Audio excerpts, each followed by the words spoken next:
Welcome to Quiet Scare, where horror doesn't scream, it whispers. These are real, documented experiences, carefully curated and adapted to keep the facts clear and the atmosphere calm enough for sleep. Please like and subscribe and tap the bell to catch each new episode. No more than 3 ads in the first 15 minutes, then a clean run to the end. Quiet documentary true narration with a literary edge for sophisticated listeners. Sleep well and dream dark.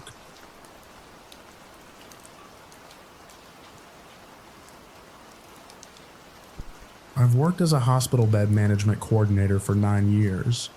responsible for the complex logistics of assigning patients to available beds across our facility's many different units and departments, work that requires balancing medical urgency against practical capacity constraints that shift constantly throughout any given day. It was during my 6th year in this position that a longtime colleague named Adeline first told me about something she called simply the last bed, a phrase she used carefully during a slow afternoon in our shared office. Describing a specific pattern she said experienced bed coordinators eventually learned to recognize, despite it having no basis in any formal hospital policy or training material either of us had ever encountered.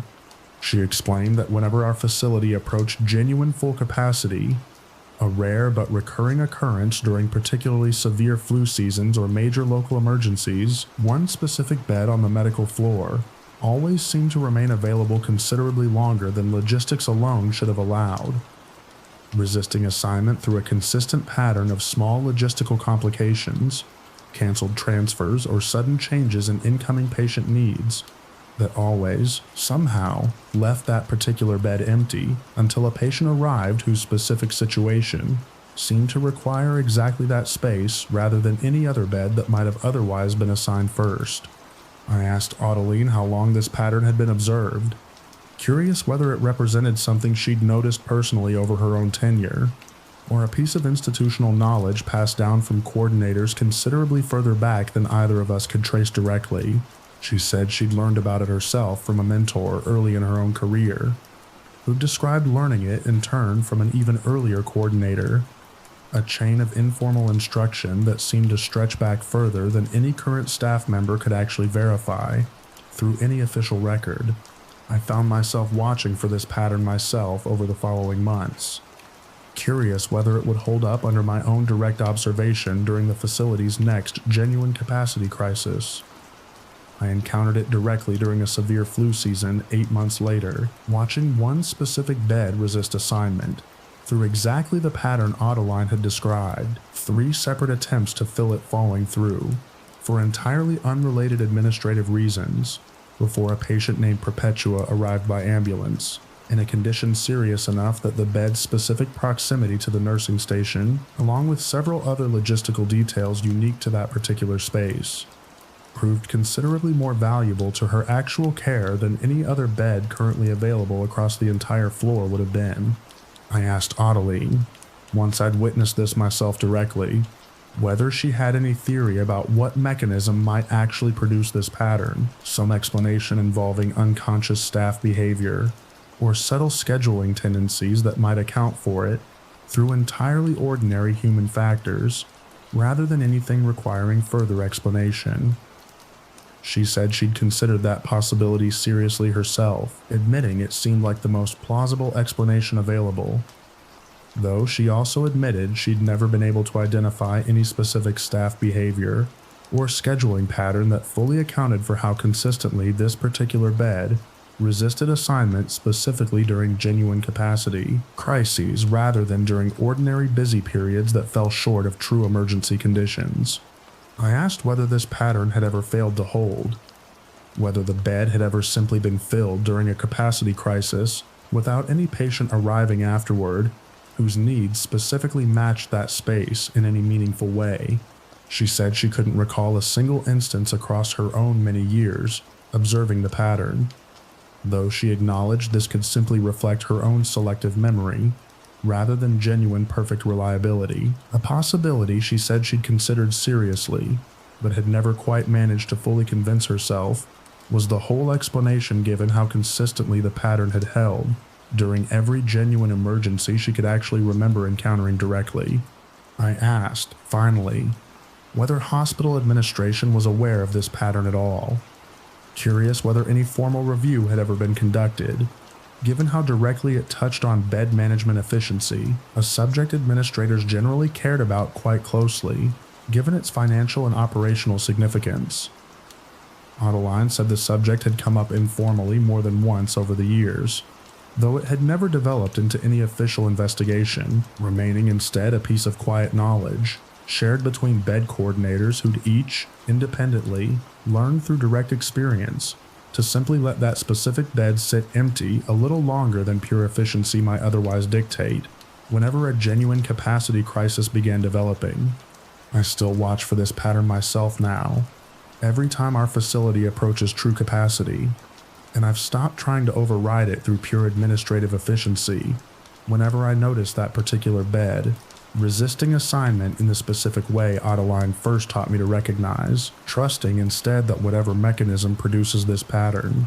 exists in genuine service of making sure exactly the right patient, whoever they turn out to be, finds that bed waiting for them precisely when they need it most.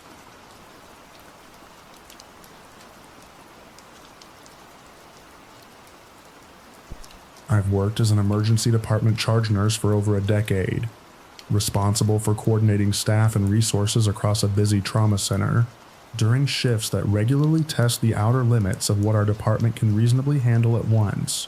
It was during my 7th year in this role that a longtime respiratory therapist named Cornelius first told me about something he called the code that wasn't called, a phrase he explained carefully during a rare quiet moment between traumas, describing an experience that he said had shaped how he approached every subsequent shift of his own long career. He described a specific overnight shift from years before I'd started working alongside him. A patient who'd been stable and unremarkable by every objective measure, whose case he'd nonetheless found himself unable to stop checking on throughout the night, despite having no clinical justification for the concern, beyond a persistent, specific unease he couldn't otherwise explain. He said he'd finally acted on the feeling directly, requesting additional continuous monitoring for the patient purely on instinct, a request the attending physician had granted somewhat reluctantly given how stable the patient appeared on every chart in front of them. The patient toted less than an hour later, an event the additional monitoring taught within seconds, rather than the considerably longer delay that likely would have occurred under standard intermittent checks, a difference that Cornelius said had almost certainly meant the difference between a successful resuscitation and a death that might otherwise have gone unnoticed for several critical minutes. I asked him what, specifically, had produced his initial unease, curious whether some subtle physical sign he'd registered unconsciously might explain the instinct through entirely ordinary clinical pattern recognition, rather than anything requiring further explanation. He said he'd asked himself the same question extensively in the aftermath, reviewing his own memory of the patient's presentation in detail, and had never identified any concrete sign he could point to as the actual source of his unease, describing the feeling instead as something that had simply arrived, fully formed, without any conscious reasoning process he could trace back to its origin. I found myself unsettled by this account in a way I hadn't expected, given how many years I'd already spent in emergency medicine, without ever encountering anything quite this explicitly framed as unexplainable by the person who'd actually experienced it directly. I asked whether this kind of unease had ever recurred for him over his subsequent career, curious whether the incident represented an isolated event, or the first instance of a pattern he'd since learned to recognize and trust more deliberately. He said it had recurred perhaps a dozen times across his own many years in the department, always following the same basic shape, an unease around a patient who showed no objective warning sign, followed by a genuine complication that the extra attention he'd requested, on instinct alone, ultimately helped catch considerably earlier than standard protocol would have managed on its own. I began paying closer attention to my own instincts during particularly busy shifts after that conversation, curious whether I might recognize something similar in myself once I knew specifically what to watch for. I experienced what felt like the same phenomenon directly about 4 months later, a patient stable by every measure whose case nonetheless produced in me a persistent unease I couldn't justify through any concrete symptom, prompting me to request additional monitoring despite having genuinely nothing objective to point to as justification. The patient's condition deteriorated rapidly within the hour, caught early enough by the monitoring I'd requested that the resulting intervention proceeded smoothly, rather than becoming the kind of genuine emergency it might otherwise have turned into with only standard checks in place. I asked Cornelius, once I'd experienced this myself directly, whether he believed this instinct represented some form of genuine clinical perception that simply hadn't yet been properly studied or formalized, some subtle aggregation of experience operating below conscious awareness, or something considerably harder to categorize that medicine itself might never fully explain. He said he'd stopped needing an answer to that question years earlier, content instead to simply trust the feeling whenever it arrived, and act on it regardless of how little justification he could offer anyone who asked him to explain his reasoning in the moment. I still trust this same instinct myself now, whenever it arrives during my own shifts, and I've stopped needing a framework to explain why it proves reliable as consistently as it clearly does, content instead to simply request the additional monitoring, make the extra check, and trust that whatever produces this specific unease exists in genuine service of catching precisely what standard protocol, working entirely on its own, would otherwise miss until it was already too late to matter.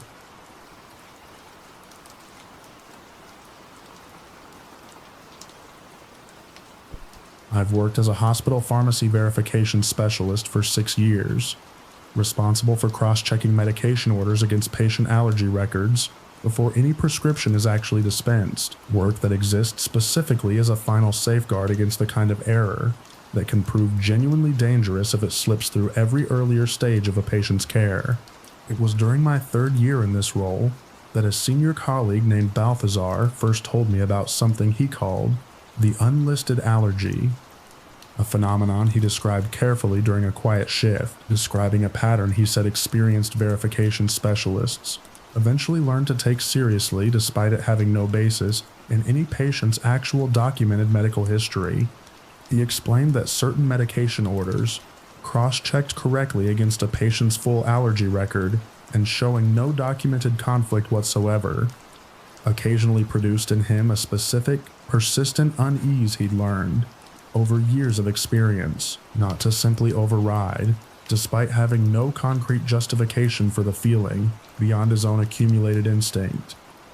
He described holding these particular orders back for additional physician confirmation more often than his job strictly required, a practice he said had, on several occasions over his career, revealed a genuine allergy or sensitivity that simply hadn't yet been properly documented in the patient's official record for one reason or another. I asked how he'd first learned to trust this instinct, curious whether some specific early incident had taught him the value of pausing on an order that showed no objective red flag through any standard verification process.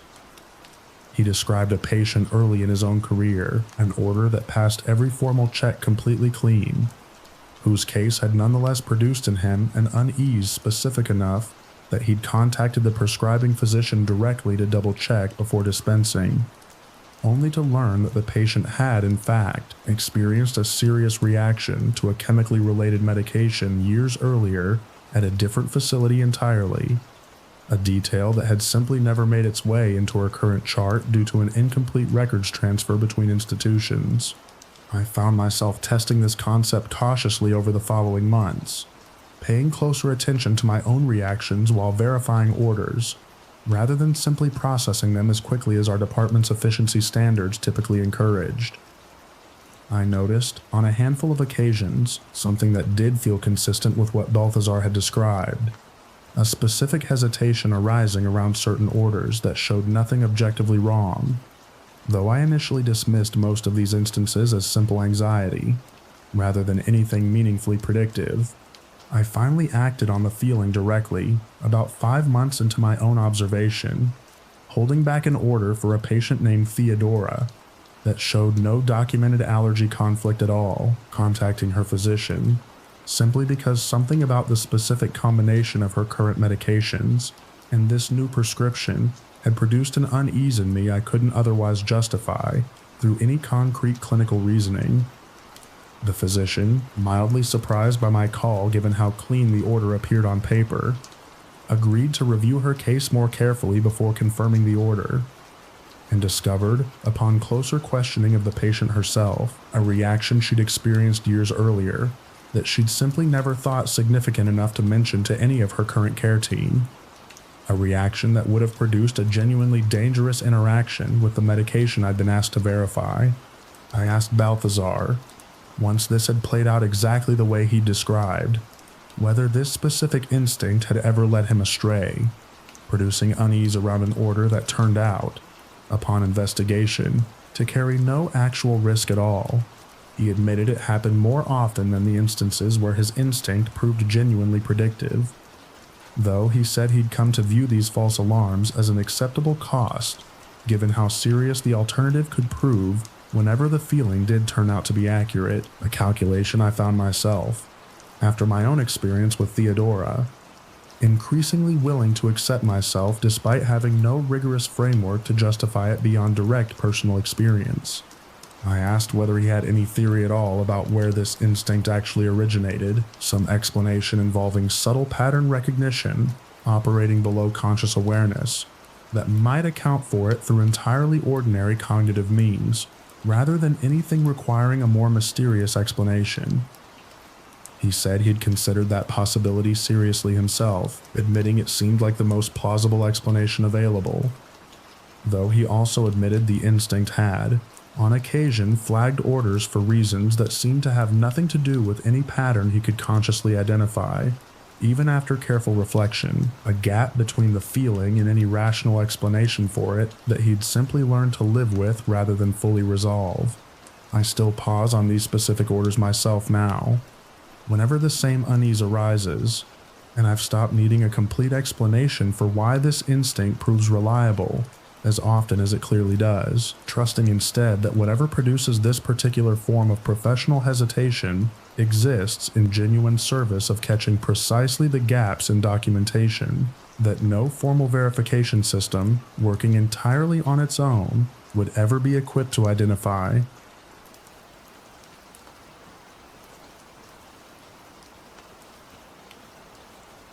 I've worked as a hospitalist physician for 8 years, responsible for managing inpatient care across a busy medical floor during rotating shifts that regularly include overnight coverage, work that requires making rapid clinical decisions with considerably less immediate specialist support than daytime hours typically provide. It was during my 4th year in this role that a senior colleague named Perpetua first mentioned something she called the night float,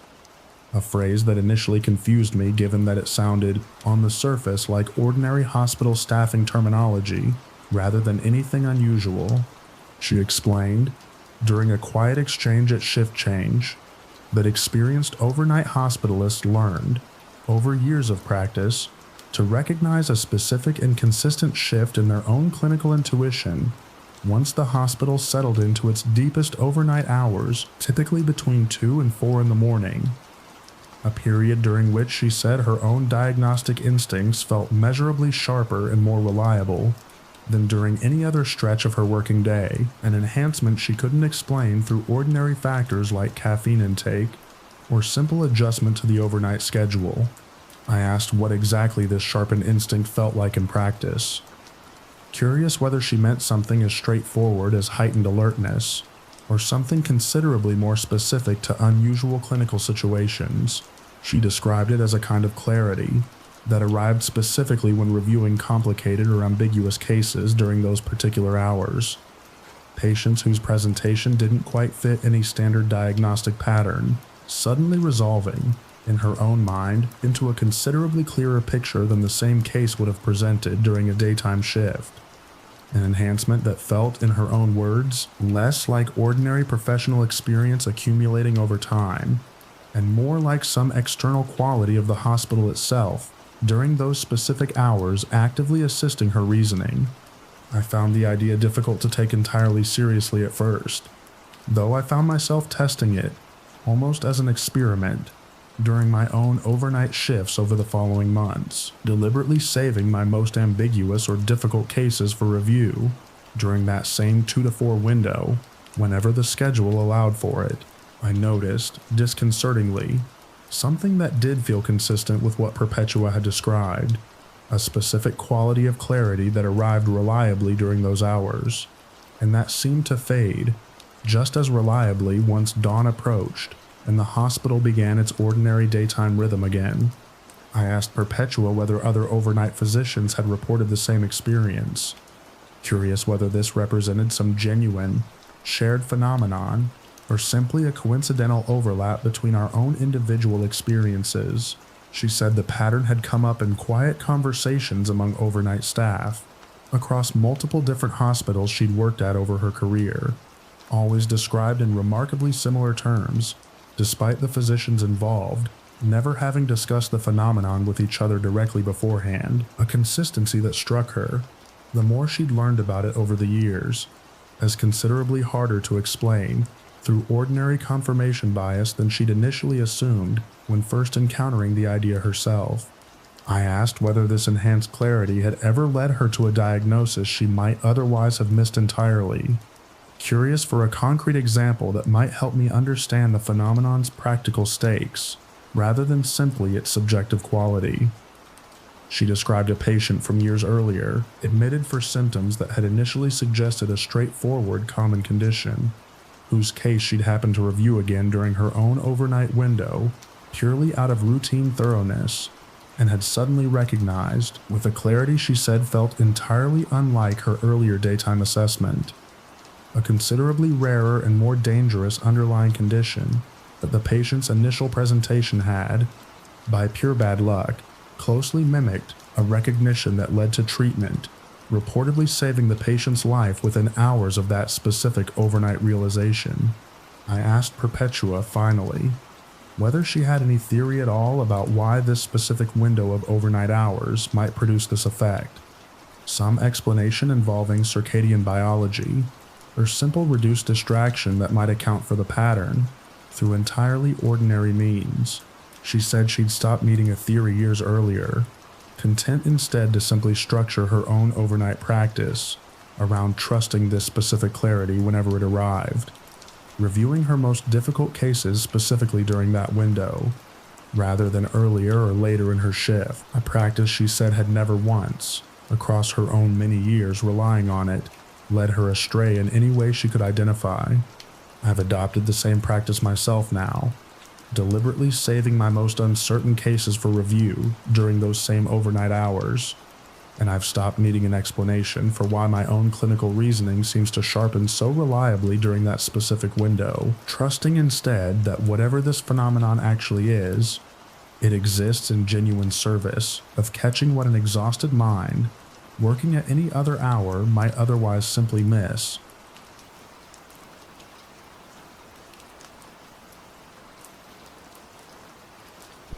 I've worked as a hospital social worker for over a decade, responsible for coordinating discharge planning and connecting patients with resources they'll need once they leave our care, work that requires careful attention to the practical realities of patients' lives, beyond whatever brought them into the hospital in the first place. It was during my 7th year in this role that I first encountered what a longtime colleague named Guinevere called simply the delay, a phenomenon she described carefully during a slow afternoon in our shared office, describing a pattern she said experienced discharge planners eventually learned to recognize and, crucially, to respect rather than override. She explained that certain patients, cleared medically for discharge by every objective measure their physicians could identify, occasionally experienced what she called an unexplained delay in the actual discharge process itself, small logistical obstacles arising one after another that pushed their departure back by a day or two beyond what should have been a straightforward release. Obstacles that never traced back to any single identifiable cause, but that experienced staff had learned, over years of observation, to interpret as a signal worth taking seriously, rather than simply an unfortunate coincidence of bureaucratic friction. I asked Guinevere what exactly made these delays different from the ordinary logistical complications that affect any hospital discharge, curious how staff distinguished a meaningful pattern from simple bad luck, given how routinely paperwork and scheduling issues genuinely do delay patients for entirely mundane reasons. She said the distinction wasn't always obvious in the moment, admitting the pattern required a specific kind of accumulated instinct to recognize reliably, though she described a consistent quality to these particular delays, a sense that circumstances were actively conspiring, in ways too varied and specific to attribute to simple randomness, to keep a patient within the hospital's care for slightly longer than their chart alone would justify. I found myself unconvinced at first. The kind of pattern I associated with staff finding meaning in ordinary institutional chaos, though Guinevere's own specific track record, once she described several past cases to me directly, gave me more pause than I expected. She recounted at least 4 instances over her own career when a patient's discharge had been unexpectedly delayed this way, only for that same patient to develop a genuine complication during the additional day or two they remained hospitalized, complications that would likely have gone undetected or progressed considerably further had the patient actually left when originally scheduled. I encountered the pattern myself directly about 8 months after that conversation, coordinating discharge for an older patient named Wexford, who'd been medically cleared following a successful hip surgery, only to find his release delayed twice in succession by entirely unrelated administrative issues, a missing signature the first day and an unexpected pharmacy delay the second, neither obstacle serious individually, but the combination striking me, once Guinevere's description came back to mine, as exactly the pattern she'd described. I mentioned my unease to his attending physician, who agreed, somewhat reluctantly given how medically stable Wexford appeared, to order 1 additional round of blood work before finalizing his discharge for a 3rd time. The blood work revealed a developing infection that hadn't yet produced any symptoms severe enough to delay his medical clearance through ordinary clinical measures, a complication caught, by every account afterward, considerably earlier than it likely would have been had he actually left the hospital as originally scheduled 2 days earlier. I asked Guinevere, once this had played out exactly the way she'd described,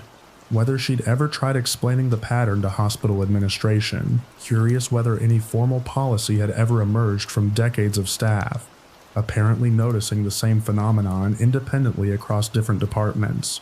She said the idea had been raised informally more than once, though it had never gained enough traction to become official policy, given how difficult the pattern was to define precisely enough for any kind of formal protocol, remaining instead a piece of informal wisdom passed between experienced discharge planners, who'd each, independently, learned to trust an accumulation of small delays as a signal worth investigating further, rather than simply pushing through as quickly as administrative efficiency might otherwise demand. I still watch for this pattern myself now, in every discharge I help coordinate, and I've stopped treating a run of unexplained delays as simple bureaucratic friction, trusting instead that whatever mechanism produces this specific kind of institutional hesitation exists in genuine service of keeping a patient exactly as long as they actually need to stay, regardless of how confidently their chart alone might otherwise insist they're already ready to go.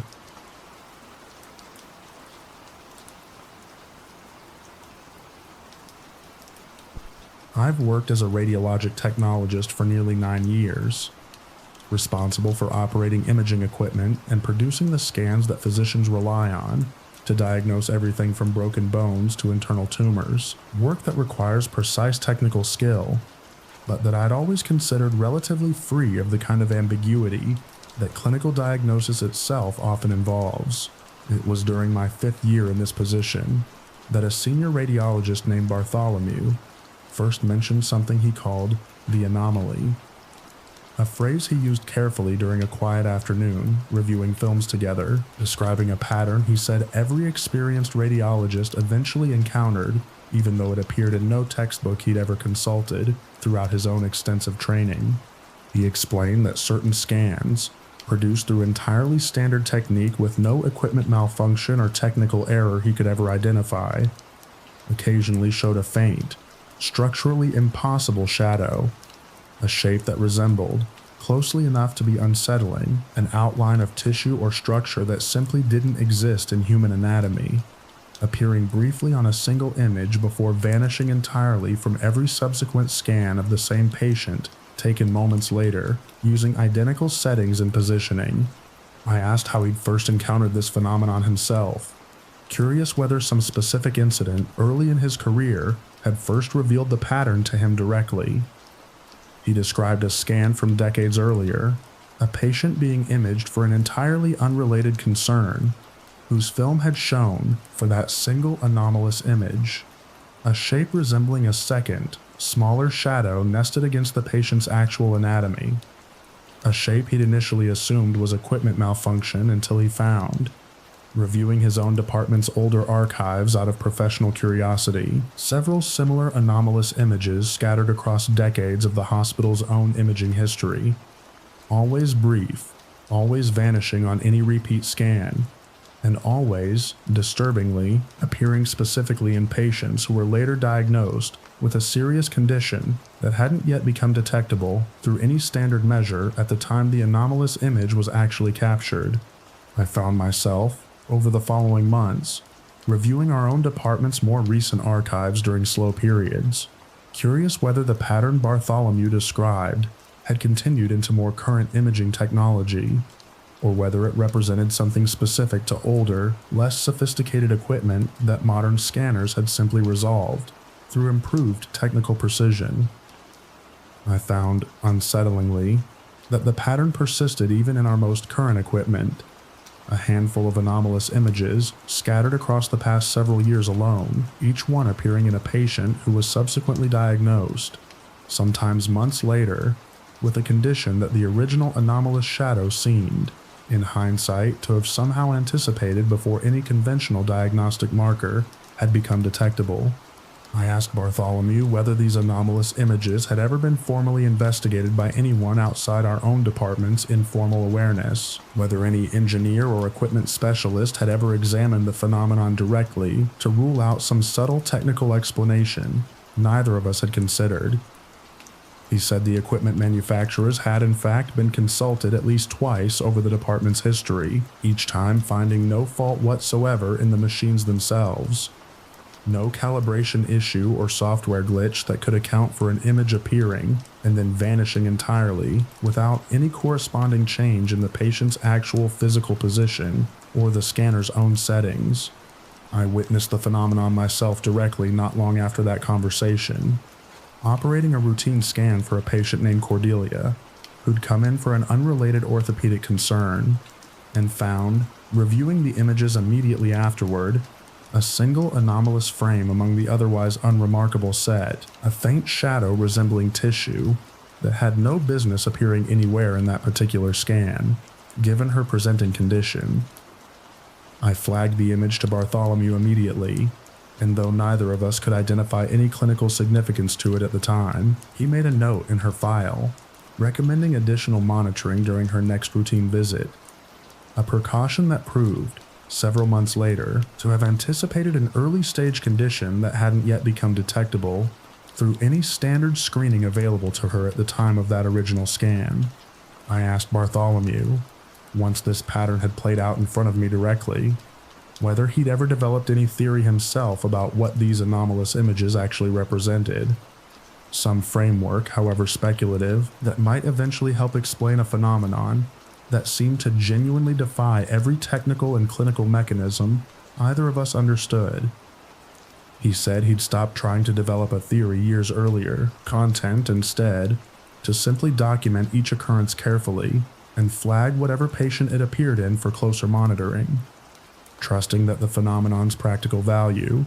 whatever its ultimate explanation turned out to be, outweighed his own need to fully understand the mechanism producing it before he felt comfortable acting on it. I still watch for these anomalous images myself now, in every scan I help produce,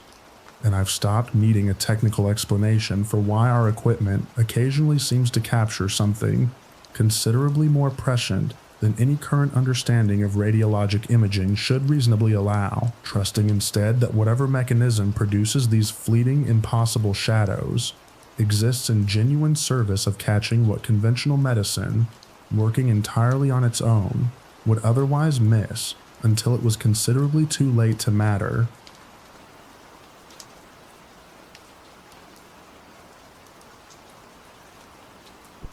I've worked as a post-anesthesia care nurse for 7 years, responsible for monitoring patients as they emerge from surgery before they're moved to their regular hospital room.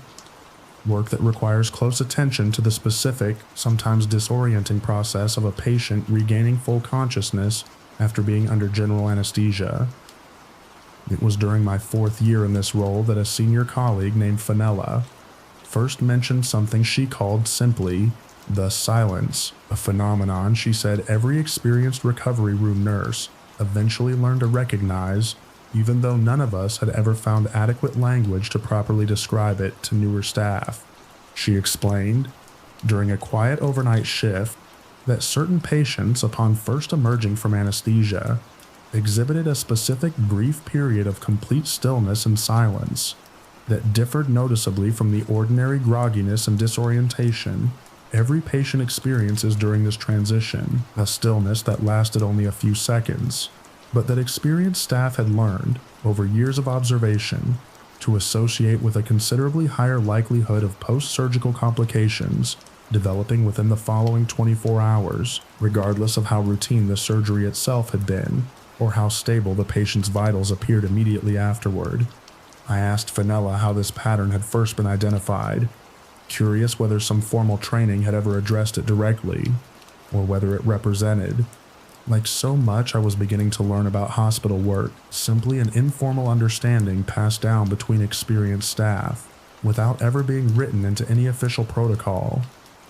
She said she'd learned about it herself from a mentor early in her own career, who described learning it in turn from staff even further back, a chain of informal instruction that seemed to stretch back considerably further than anyone currently on our floor could actually trace to any single origin point. I found myself watching for the silence myself over the following months, uncertain at first whether I'd actually recognize it if I encountered it directly, though I finally witnessed it clearly during a routine appendectomy recovery for a patient named Aurelius, whose emergence from anesthesia included several seconds of a stillness that struck me, the moment I saw it, as unmistakably different from anything I'd observed during hundreds of previous recoveries.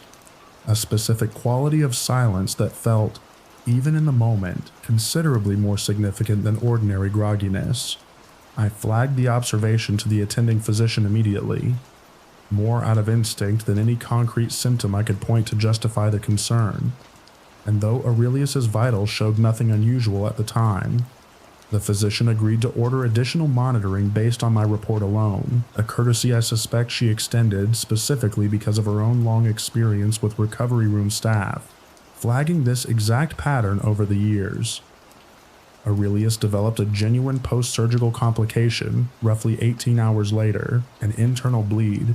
that hadn't been apparent immediately after surgery, but that the additional monitoring caught considerably earlier than it might otherwise have been detected. A timing that his own surgeon later suggested had made a meaningful difference in his overall outcome. I asked Fenella, once I'd experienced the pattern myself directly, whether anyone had ever attempted to study it formally, curious whether any actual physiological marker had been identified that might explain why certain patients exhibited this specific stillness while emerging from anesthesia, when so many others, including patients who went on to develop identical complications, showed no such sign at all. She said the pattern had been raised informally at professional conferences over the years, generating interested conversation among recovery room staff from other institutions who described noticing nearly identical patterns themselves, though it had never developed into any formal research given how difficult the phenomenon was to define precisely enough for rigorous study. I asked whether she'd ever been wrong, whether the silence had ever appeared without any subsequent complication actually developing. She admitted it happened occasionally, though she said experienced staff had come to treat these instances as simply the pattern's imperfect reliability, rather than evidence against its validity entirely. An approach I found myself watching my own instincts develop over the following months, increasingly inclined to adopt myself despite having no rigorous justification for it beyond my own accumulating direct experience. I still watch for the silence myself now, every single recovery, and I've stopped needing a physiological explanation for why it works as reliably as it clearly does, trusting instead that whatever experienced staff before me learned to recognize, patiently passed down through informal instruction, rather than any textbook or training module, represents a genuine form of clinical knowledge. Our current medical framework simply hasn't yet developed adequate language to properly formalize.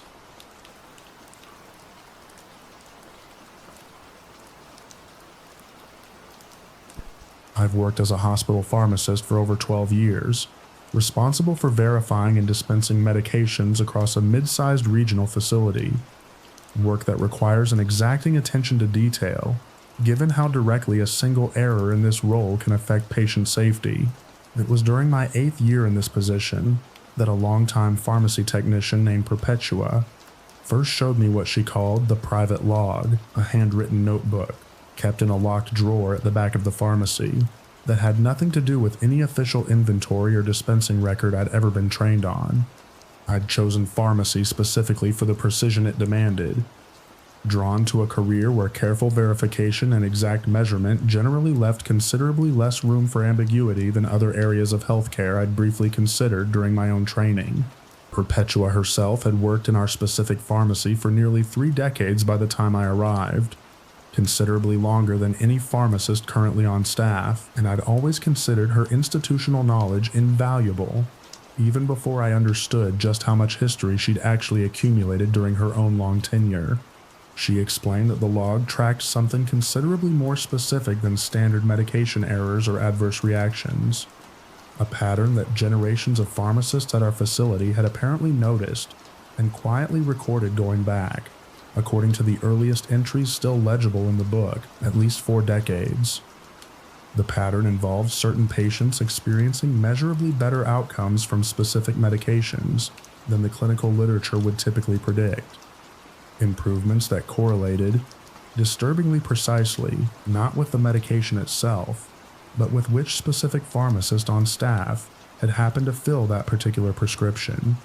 I asked Perpetua how this pattern had first been noticed,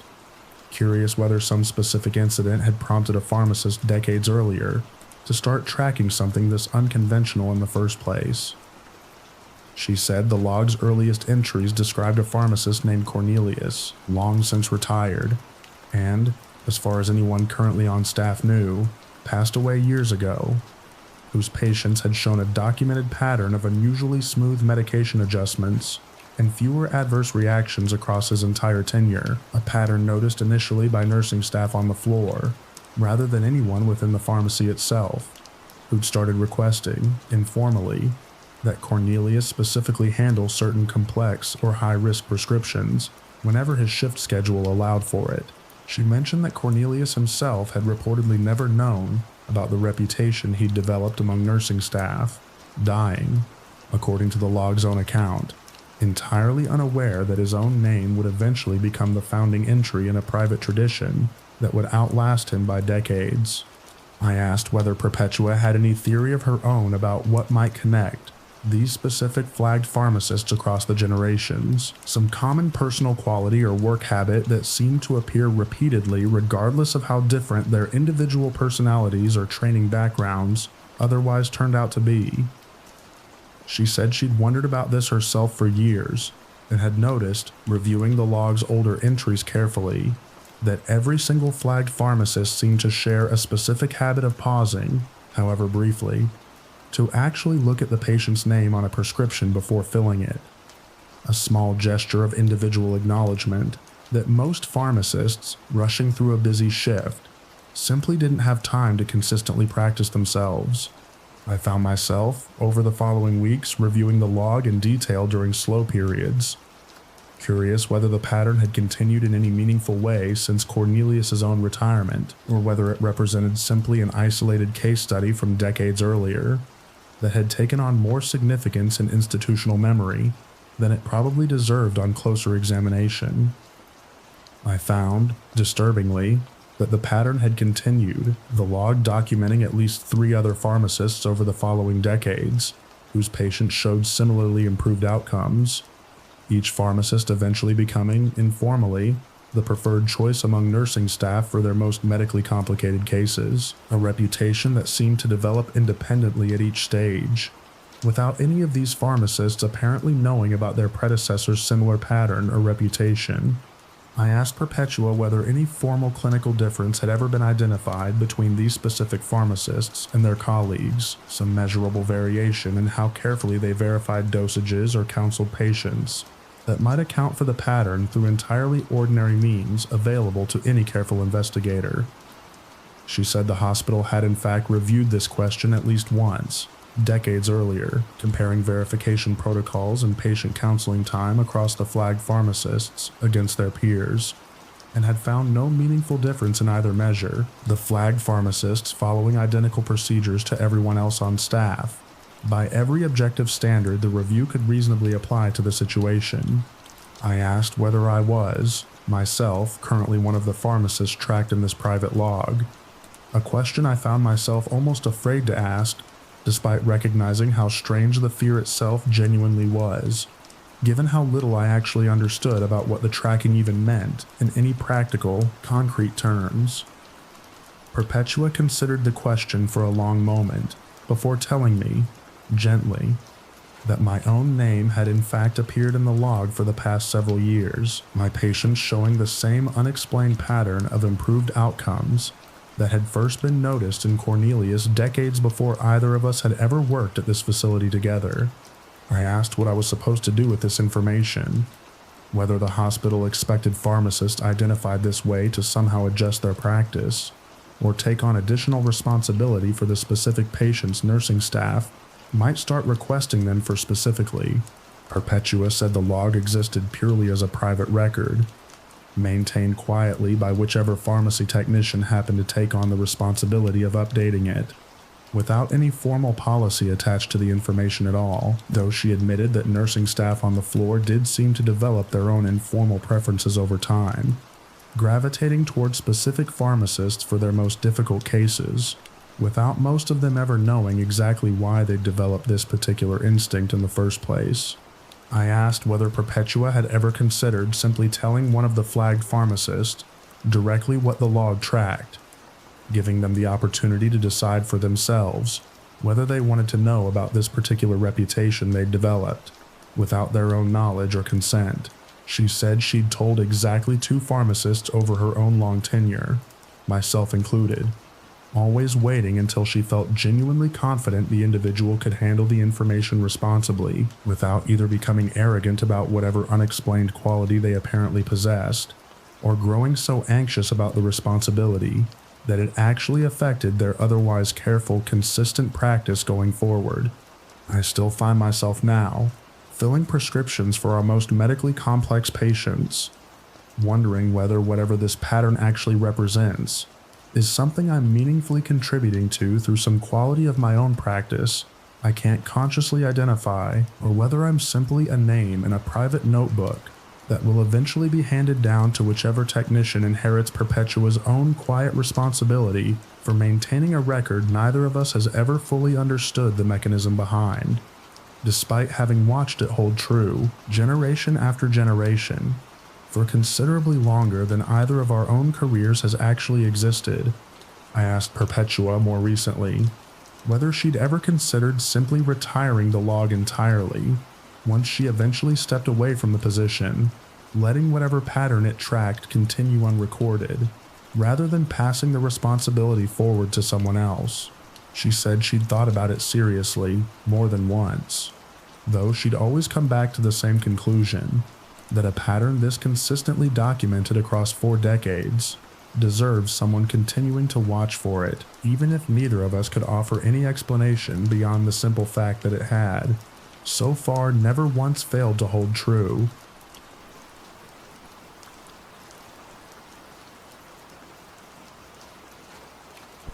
I've worked as a transplant coordinator for over a decade, responsible for managing the complex logistics of matching organ donors to recipients across our regional transplant network, work that requires a specific blend of clinical precision and emotional resilience, given the stakes involved for every family on both sides of any given match. It was during my 6th year in this role that I first encountered something my own supervisor, a measured, careful woman named Wilhelmina, who'd run our program for nearly 2 decades, referred to only as the resonance, a phrase she used sparingly, and only with staff she'd worked alongside long enough over the years to genuinely trust with the subject at all. I'd entered this field after several years working in a more general hospital administrative role, drawn specifically to transplant coordination by a personal connection, a close family member whose own life had been saved by a donated kidney years earlier, an experience that had left me with a genuine reverence for the entire process that I suspect Wilhelmina recognized in me during my very first interview, long before either of us ever discussed anything as unusual as the resonance directly. She'd built her own career around an exacting attention to both the clinical and emotional dimensions of this particular work, and I'd always considered her the single very best mentor I could have possibly hoped for when I first joined the program, all those years ago. She explained it to me directly after I'd noticed, during a routine case review, an unusual notation in a decades-old file, indicating that a particular transplant recipient's post-surgical recovery had been tracked not just for standard medical complications, but for something considerably harder to categorize, a series of personality shifts and newly acquired preferences that seemed to align, disturbingly closely, with details about the organ donor that the recipient herself had never been told and had no conventional way of knowing. I asked Wilhelmina whether this kind of tracking was standard practice across transplant programs generally, assuming some established body of research I simply hadn't yet encountered in my own training up to that point. She said it wasn't standard anywhere she knew of, officially, though she'd learned, over her own many years in the field, that transplant coordinators at multiple different institutions maintained similar quiet, informal records of their own, comparing notes occasionally at professional conferences and conversations that never made their way into any published literature or formal case study. She mentioned that she'd first learned about the phenomenon herself from her own predecessor decades earlier, a woman who'd trained her carefully in every aspect of the role before eventually retiring, and who'd specifically waited until Wilhelmina's own 6th year in the position, the same milestone I'd just reached myself, before finally introducing her to this particular aspect of the job. I asked why the timing specifically mattered, curious whether some deliberate reasoning existed behind waiting exactly that long before sharing something this significant with a newer coordinator. Wilhelmina said her own predecessor had explained it as simply needing enough time to build genuine trust in a colleague's judgment and discretion before sharing something this delicate, a subject that could easily be misunderstood or mishandled by someone who hadn't yet developed a full appreciation for how carefully this kind of information needed to be protected, both for the recipient's own emotional well-being and for the program's broader credibility within the wider medical community. I asked for a specific example, curious what kind of unexplained alignment had struck previous staff as significant enough to document privately in the first place. Wilhelmina described a heart transplant recipient from years before my own arrival, a woman who'd had no prior interest in painting whatsoever, who developed, within months of her surgery, a sudden and consuming passion for landscape art, eventually producing work good enough to be shown locally, a passion that the coordinator at the time discovered, entirely by accident during a chance conversation with the donor family, matched precisely the artistic pursuit her donor had abandoned years earlier following a car accident that ultimately claimed his life. She mentioned that the recipient herself had never learned this particular detail about her donor, the strict confidentiality protocols governing our field ensuring the two families never had any direct contact that might have allowed this specific coincidence to be consciously explained away through simple information leakage rather than whatever genuinely unexplained mechanism actually produced it. I found myself, over the following months, quietly reviewing our own program's historical files during slow periods, curious whether Wilhelmina's account represented an isolated case or a broader pattern our own institution had been informally tracking across its own decades of operation. I found several additional examples scattered across decades of our own records, recipients developing specific interests, aversions, or even subtle personality traits that matched details about their donors. They'd had no conventional means of learning, information carefully protected by the confidentiality protocols that separate donor and recipient families, specifically to prevent this kind of knowledge from passing between them directly through any ordinary channel. I asked Wilhelmina whether the program had ever considered studying this pattern formally, publishing findings that might contribute something meaningful to the broader medical understanding of organ transplantation and its psychological effects on the people who receive these donations. She said the idea had come up periodically over the decades, though it had always been set aside, partly out of genuine scientific caution, given how difficult these patterns were to verify rigorously, and partly, she admitted, out of a quieter reluctance among senior staff to formalize something that felt, to those who'd witnessed it most closely, considerably more delicate than a simple research question, waiting to be answered by anyone brave enough to ask it directly. I asked whether she personally believed something meaningful was actually being transferred along with the organ itself. Some quality of the donor, genuinely persisting in a way current medical understanding simply hadn't caught up to yet at this point in our field's development. She considered the question longer than I expected, before saying she'd stop needing a firm belief either way, content instead to simply keep observing carefully and documenting quietly, the way every coordinator before her apparently had done, trusting that the pattern itself, regardless of its ultimate explanation, deserved to be noticed and remembered, rather than dismissed, simply because it didn't yet fit comfortably into any existing medical framework available to us. I still watch for these patterns myself now. In every recipient I help coordinate care for, and I've started my own private notes, the same quiet, unofficial record Wilhelmina taught me to keep, adding whatever small, inexplicable alignment I happen to notice to a tradition of careful observation that apparently stretches back considerably further than any of us currently working in this field were ever formally told about during our own training. I asked Wilhelmina, near the end of one of our more recent conversations on the subject, whether she'd ever met a recipient who seemed genuinely troubled by these unexplained alignments, once they eventually became aware of them, rather than comforted or curious, the way most recipients apparently reacted upon learning about the pattern themselves for the very first time. She described one specific case, years earlier, a recipient who'd found the whole idea so unsettling that she'd requested, formally, to be told absolutely nothing further about her donor, a request the program had honored completely, closing that particular file to any further informal tracking out of simple respect for the recipient's own clearly stated wishes on the matter, a decision Wilhelmina said she'd never once regretted, despite how much it had cost the program's own quiet, ongoing observation, to lose that specific case from its careful, decades-long record.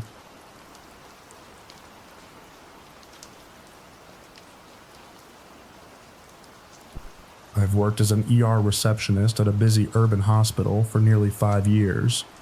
a job that puts me at the front line of the department's constant churn of patients, families, and the specific tense energy that settles over an emergency waiting room during a busy shift. It was during my 3rd year there that another longtime receptionist, a soft-spoken woman named Guinevere, first mentioned something about the waiting room clock that I'd never noticed myself despite staring at it dozens of times every single shift. I'd taken the reception job mostly as a stepping stone toward nursing school, planning to gain some hands-on healthcare exposure while completing my prerequisite coursework in the evenings, though 5 years later I'd found myself settled into the role considerably more permanently than I'd originally intended, drawn in by the specific rhythm of the department and the genuine camaraderie among the reception staff. Guinevere had trained me during my very first week, patient and thorough, in a way that made an initially overwhelming job feel manageable considerably faster than I'd expected. And I'd always considered her one of the more grounded, sensible people I'd met during my time there, which made her eventual explanation about the clock all the more unsettling precisely because it came from someone I trusted so completely otherwise. She told me, during a particularly slow overnight stretch, that the clock ran perfectly accurate almost all of the time, keeping time indistinguishable from any other clock in the entire building, except for specific, quite rare occasions when it would run measurably slow, losing several minutes over the course of an entire hour before correcting itself entirely on its own accord, always without any maintenance intervention or explanation from facilities. I asked how she'd first noticed this, assuming she'd simply caught the discrepancy by chance during an unusually attentive shift. She said she'd noticed it initially the same way, though she'd since learned, through her own years of quiet observation, that the clock's slowing seemed to correlate with something considerably more specific than random mechanical drift. I asked what she meant, and she explained, somewhat reluctantly, that in her own experience the clock tended to run slow, specifically during stretches when a patient in the waiting room, one who hadn't yet been triaged and moved back for treatment, was experiencing a genuine medical emergency the front desk staff hadn't yet recognized.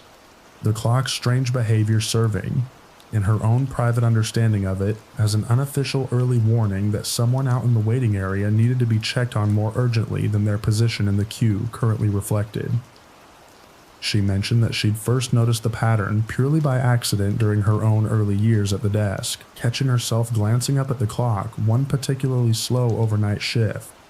and feeling a specific unease she couldn't immediately place, only recognizing afterward that the unease had corresponded exactly with the clock, visibly losing time compared to the phone displayed on her own desk beside it.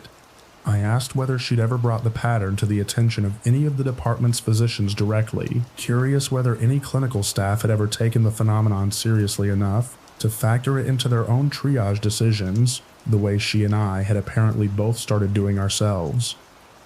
She said she'd mentioned it once, cautiously, to a particularly open-minded ER physician years earlier, who'd listened with genuine interest rather than dismissing the idea outright, though even he had admitted he had no way to formally incorporate something this unverifiable into his own clinical decision-making beyond simply trusting Guinevere's own judgment whenever she happened to flag a specific patient to him directly. I found this explanation difficult to accept at face value, the kind of pattern matching I'd expect from someone looking for meaning in ordinary mechanical randomness, though Guinevere's own specific track record, once she described a handful of past incidents to me directly, gave me more pause than I expected. She recounted at least 3 occasions over her own tenure when she'd noticed the clock slowing and had, largely on instinct rather than any concrete symptom she could point to, walked back out into the waiting room to personally check on patients who hadn't yet raised any alarm themselves, finding, in each case, someone whose condition had quietly deteriorated well beyond what their triage priority reflected, family members only beginning to notice the same decline at nearly the same moment she did. I began, somewhat self-consciously at first, checking the clock myself during my own shifts after that conversation, and noticed the slowing directly for the first time, about 2 months later, during an unusually crowded Friday night. I walked out into the waiting area without any specific plan beyond simply looking more carefully at everyone present, and found an older woman slumped slightly in her chair, her family beside her, assuming she'd simply fallen asleep from exhaustion after a long wait, though a closer look revealed a level of unresponsiveness that had nothing to do with ordinary tiredness. I flagged a nurse immediately, and the woman was moved back for emergency treatment considerably faster than her triage position alone would have dictated, a decision that her own treating physician later suggested, reviewing the timeline afterward, had likely made a meaningful difference in her outcome. I asked Guinevere, once I'd experienced the pattern myself directly, whether she'd ever mentioned the clock's behavior to facilities or hospital administration, curious whether anyone outside the reception staff had ever investigated the mechanism behind it, formally through any official channel. She said facilities had in fact replaced the clock entirely at least twice over her own years working the desk, each time installing a supposedly more reliable model from a different manufacturer entirely, and that the exact same pattern of unexplained slowing had simply continued regardless of which specific clock hung on that wall, a persistence that struck both of us as genuinely difficult to explain through any ordinary mechanical malfunction we could point to, given how many different clocks had apparently all exhibited the exact same behavior over the years. I asked whether any other longtime staff on the floor were aware of the pattern, or whether it remained mostly confined to reception staff who spent enough consecutive hours staring at that same specific clock to notice its subtle behavior over time. Guinevere said a handful of triage nurses had picked up on it themselves over the years,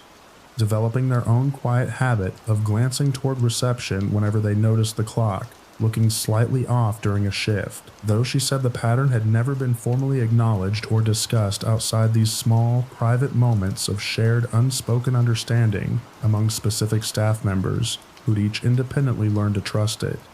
I still watch that clock myself now, every single shift, and I've stopped needing a mechanical explanation for why it occasionally seems to know,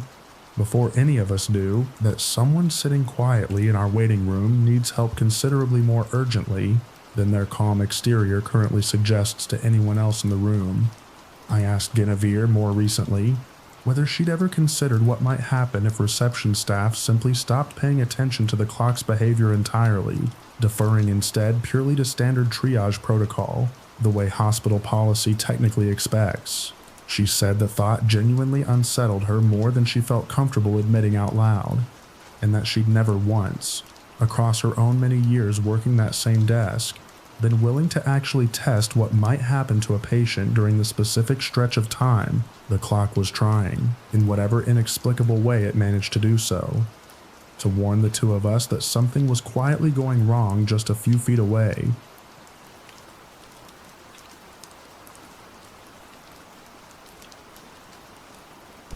I've worked in hospital records management for over a decade,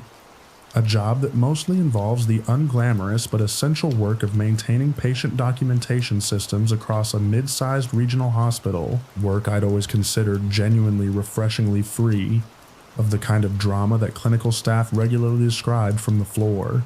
It was during a routine system audit in my 7th year that I first noticed an anomaly in a specific patient's chart that I couldn't immediately explain through any technical malfunction I was familiar with.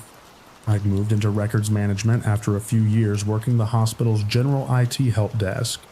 drawn to the specific precision required of maintaining accurate patient documentation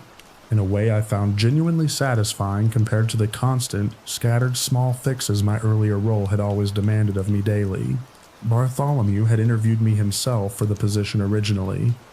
and I'd always appreciated his exacting standards, even when they occasionally made my earliest months in the department feel considerably more demanding than I'd initially anticipated when I first accepted the role,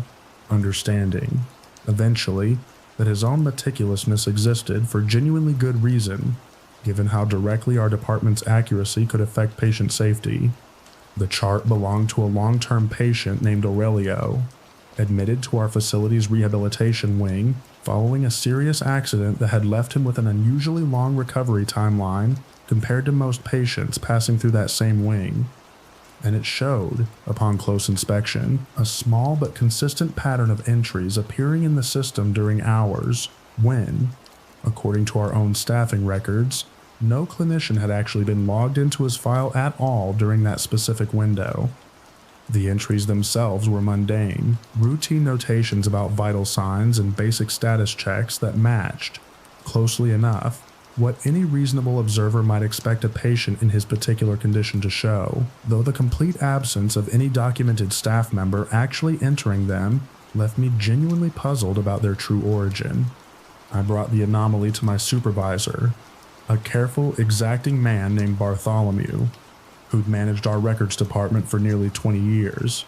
expecting him to treat it as a straightforward technical bug requiring an IT ticket. He examined the entries himself for a long moment, before telling me, with a specific carefulness that immediately told me this wasn't the first time he'd encountered something like this, that our system had, on rare occasions over his own long tenure, generated what he called phantom entries, documentation that appeared without any traceable human origin, always for long-term patients, and always, without exception, entries that turned out to be accurate reflections of the patient's actual condition at the time, verified independently whenever clinical staff happened to check on the patient shortly afterward. He mentioned, somewhat reluctantly, that he'd first encountered the phenomenon himself during his own second year in the department, a discovery that had initially unsettled him badly enough that he'd nearly requested a transfer to a different role entirely, before eventually deciding to simply document each occurrence carefully, rather than let the mystery drive him away from work he otherwise found genuinely meaningful. I asked whether Bartholomew had ever consulted with any outside technical expert, someone entirely unconnected to our hospital's own systems, who might offer a fresh perspective on what could possibly be causing entries to appear, without any traceable origin. He said he'd actually arranged exactly this kind of outside consultation once, years earlier, bringing in an independent database security specialist who'd spent nearly a full week examining our system's architecture in detail, only to conclude in her final report that she could identify no vulnerability or automated process capable of generating the entries in question. A conclusion she delivered, according to Bartholomew, with visible discomfort given how directly it contradicted her own professional expectation that every anomaly in a system this well documented should eventually yield to sufficiently thorough investigation. I asked whether it had ever investigated these phantom entries formally, whether any plausible technical explanation had ever been identified involving system glitches, cached data, or some kind of automated logging error that might account for documentation appearing without a corresponding staff login in our own records. Bartholomew said IT had investigated thoroughly on at least 2 occasions that he personally knew of, finding no bug, no glitch, no explanation whatsoever for entries that simply appeared in the system, correctly reflecting a patient's real-time status, with no corresponding record of any person actually entering them at any point. I found myself, over the following weeks, quietly monitoring Aurelio's chart more closely than my job strictly required, curious whether the phantom entries would continue, and whether they'd remain as accurate as the ones I'd already discovered during my initial investigation. They did continue, roughly twice a week, always brief, always mundane, and always when I cross-referenced them against the notes his actual nursing staff entered during their real documented visits, precisely correct about his condition at that specific moment, sometimes preceding his actual nurse's visit by nearly a full hour. A timing that struck me, the more I documented it myself, as considerably more than simple coincidence could reasonably account for. I asked Bartholomew, eventually, whether this phenomenon had ever been associated with any particular kind of patient,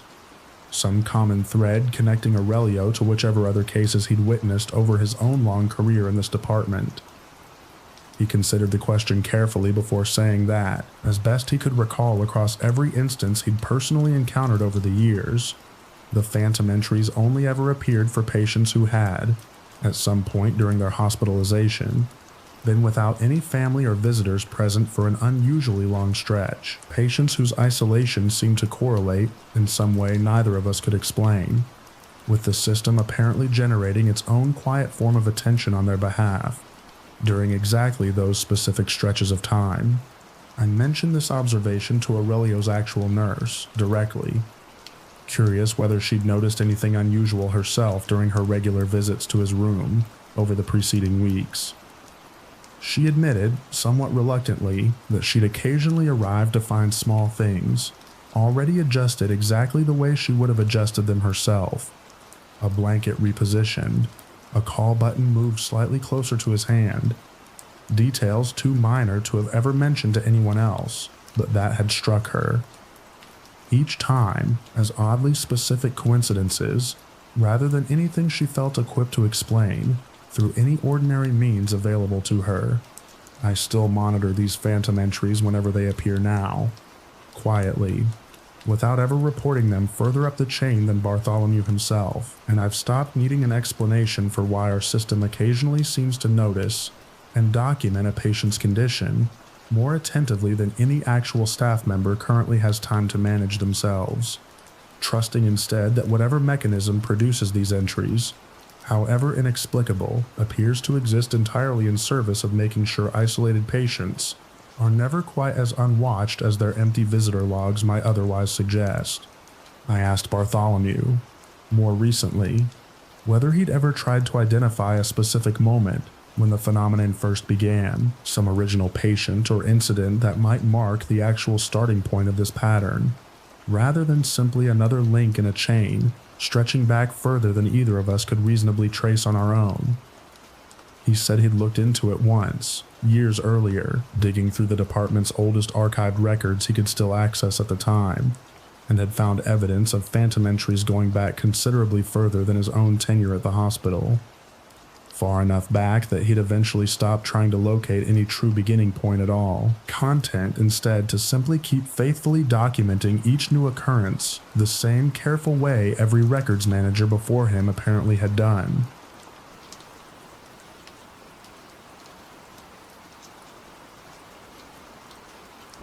I've worked as an ICU nurse for 9 years, most of that time at the same regional trauma center, and it was during my 6th year there that I first participated in what senior staff called, simply, the handoff, a practice I'd heard referenced obliquely for many years before finally experiencing it directly during a particularly difficult overnight shift. I'd chosen ICU nursing specifically because I wanted work that felt genuinely consequential, drawn to the specialty's intensity, in a way some of my nursing school classmates found difficult to understand, given how much emotional weight the role regularly demands from anyone who takes it on seriously. Adeline had been assigned as my mentor during my earliest months on the floor, a calm, deeply experienced presence whose steadiness during even our most difficult shifts had become something I relied on more than I probably admitted to her directly at the time. Though I suspect she knew anyway, the way experienced mentors so often seem to know things their newer colleagues never quite manage to say out loud themselves.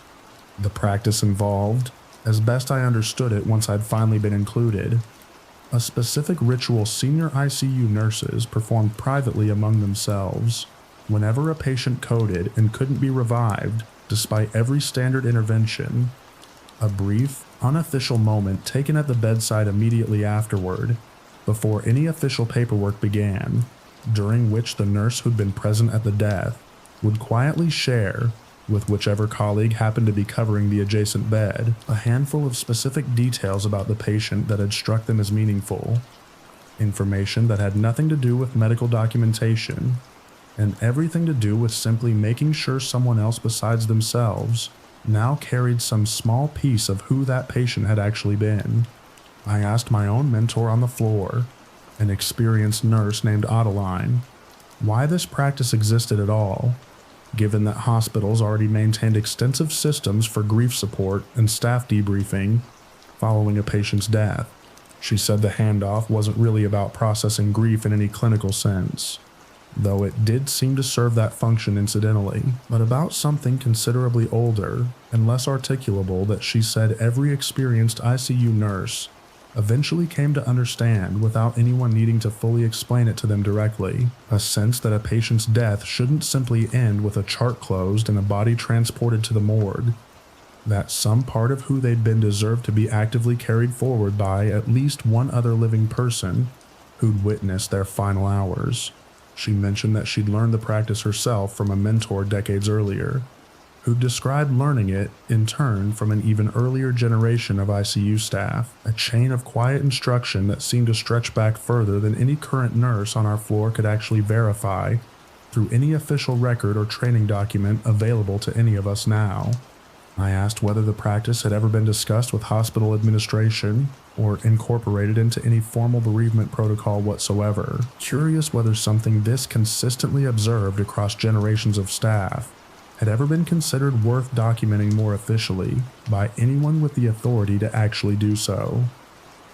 Adeline said the subject had come up once, years earlier, when a new nursing director had tried introducing a more standardized debriefing process following patient deaths. Though the handoff itself had continued privately regardless, staff simply performing it quietly alongside whatever official protocol the hospital happened to require at any given time. The two practices coexisting side by side, without either one ever fully replacing the other over the years. I participated in my own first handoff not long after that conversation, present at the bedside when an elderly patient named Perpetua finally passed despite our very best efforts, and found Adeline herself waiting quietly nearby once the resuscitation attempts had ended, ready to receive whatever details I felt compelled to share with her. I told her, somewhat awkwardly at first, that Perpetua had mentioned, during a lucid moment earlier that same shift, a specific garden she'd kept for decades before her health declined, describing the exact varieties of roses she'd grown, with a warmth that had genuinely moved me, despite the clinical circumstances surrounding our conversation at the time. Adeline listened carefully, nodding, and told me she'd carry that detail forward herself now. A small, oddly formal promise that settled something deep in me I hadn't realized needed settling until she'd actually said the words out loud. I asked Adeline, later that same week, whether she'd ever forgotten a detail she'd been handed this way, whether the specific information shared during a handoff was ever simply lost over time, the way most memories eventually fade with age. She said she genuinely didn't think so, admitting that she still carried details from patients who died years earlier, specific facts that had struck her as meaningful in the moment, and had simply never faded the way she might have expected an ordinary memory to fade with time, a persistence she found difficult to explain, given how many other, arguably more significant memories from her own life had grown considerably hazier over that same span of years. I asked whether she thought the practice actually accomplished anything beyond providing comfort to the staff member performing it, whether carrying these details forward served any purpose for the patients themselves who could, presumably, no longer benefit from being remembered in any way that mattered to them directly. Adeline considered the question for a long moment before saying she genuinely didn't know, that she'd never felt equipped to answer questions about what happened, if anything, to a person after they died, though she said the practice had never once, across her own many years performing it, felt like an empty or meaningless gesture to her personally, regardless of whatever larger metaphysical question it might or might not actually be answering. She added, almost as an afterthought, that she'd noticed something else over her own long career, that patients' family members, when she'd occasionally mentioned some small detail she'd learned about their loved one during their final hours, often reacted with a specific, visible relief that suggested the information mattered to them considerably more than she'd initially expected it might. Genuine evidence, however unscientific, that the practice served some real purpose beyond simply comforting the staff who carried it out themselves. I still perform the handoff myself now, every single time a patient dies on my own watch, sharing whatever detail struck me most, and receiving, in turn, whatever a colleague chooses to hand me from their own final hours with someone else. I've noticed, the same way Adeline described, that these specific details never seem to fade from my own memory the way I'd expect ordinary details to fade.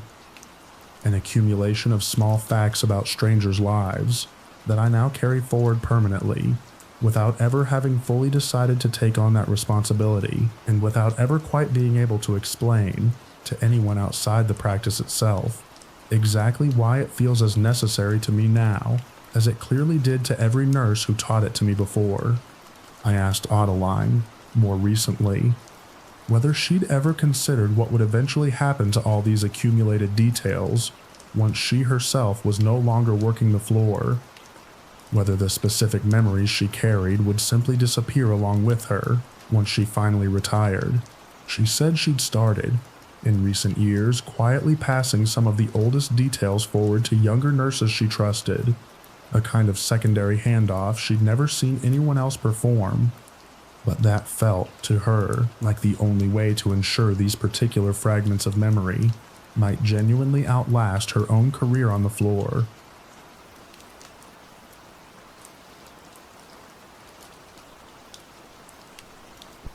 I've worked in the blood bank at a large teaching hospital for nearly 8 years, a job that mostly involves the quiet, careful logistics of matching donated blood to patients who need it. Work I've always found satisfying in its precision, even on the busiest nights. It was during my 4th year there that I learned about what my supervisor, an exacting woman named Theodora who'd run the department for over 2 decades, called simply the quiet rule. A practice she explained to me directly only after I'd noticed, entirely by accident, a specific pattern in how certain units of blood were handled. I'd taken the position mostly for the stability it offered, after a somewhat unsettled few years earlier in my career.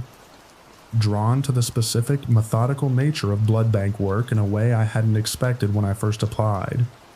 And I remember feeling, during my earliest months there, a genuine satisfaction in mastering the careful protocols that governed every aspect of how donated blood moved through our system.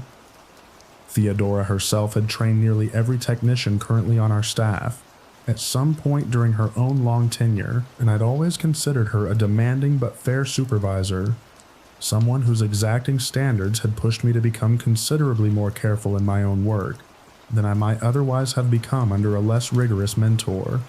I'd noticed that a small number of blood units,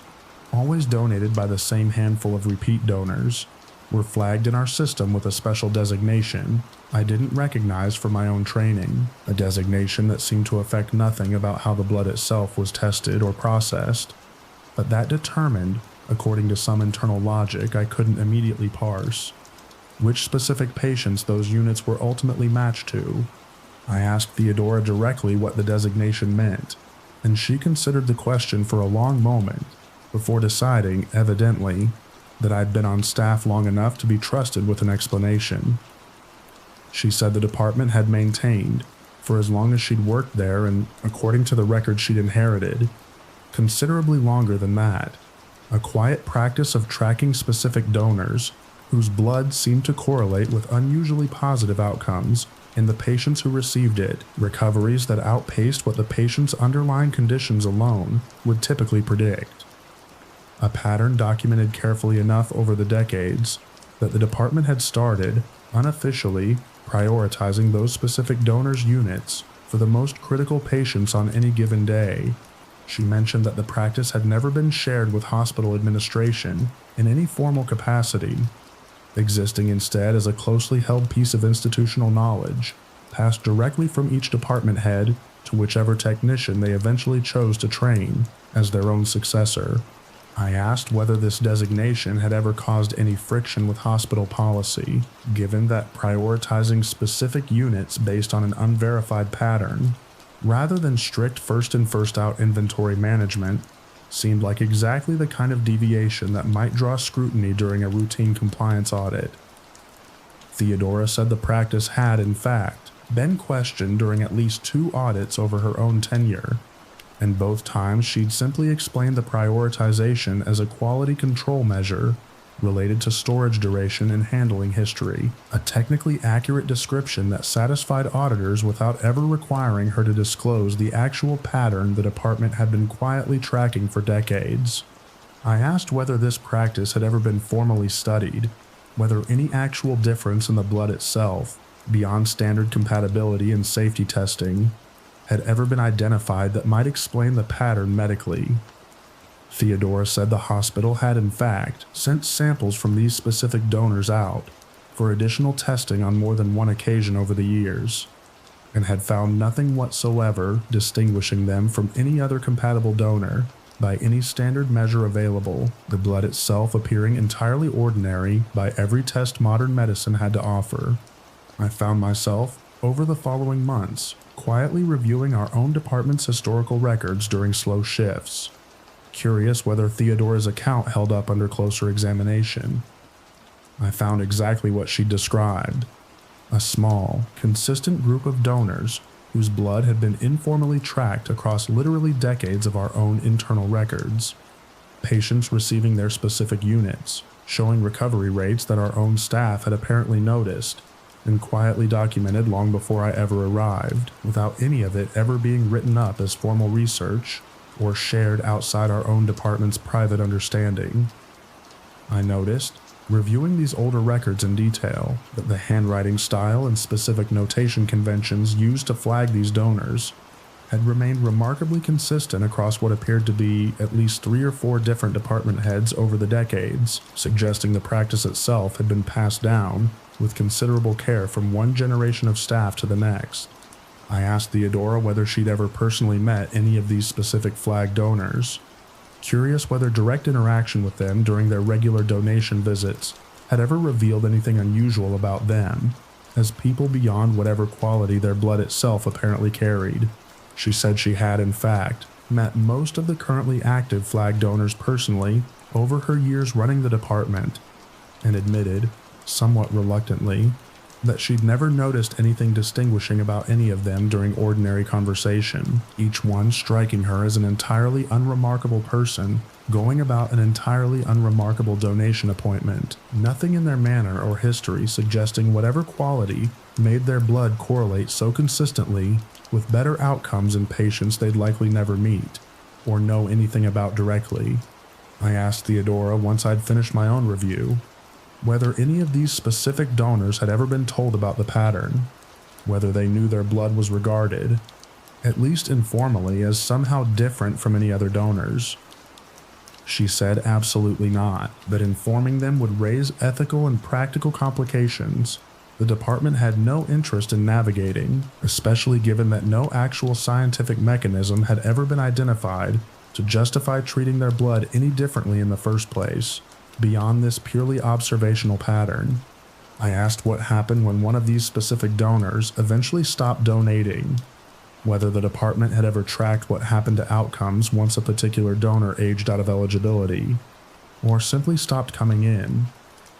Theodora said the pattern, disturbingly, seemed to hold even after a donor stopped. Outcomes for patients receiving other units gradually reverting to entirely ordinary rates over a period of months following that donor's departure, as though whatever the department had been tracking wasn't really about the blood currently in circulation at all,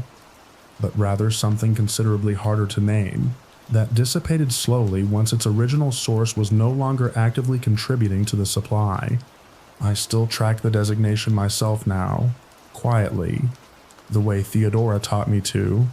prioritizing those specific units for our most critical patients, without ever fully understanding why the practice works, trusting instead, the way apparently every blood bank technician before me eventually has, that some patterns in medicine simply outpace our current ability to explain them, and that dismissing a pattern this consistently documented, purely for lack of a mechanism, would be a considerably larger mistake than simply continuing to observe it carefully. I asked Theodora more recently whether she'd ever considered what would happen to the entire practice once she finally retired, whether whoever eventually took over her role would maintain the same careful observation, or simply let the quiet rule fade once nobody remained who remembered its full history firsthand. She said she'd already begun training me specifically with this question in mind, admitting she'd chosen me among several other qualified technicians on staff, precisely because she'd noticed in me the same careful, quiet attentiveness that had apparently defined every previous keeper of this particular tradition before either of us had ever set foot in that department.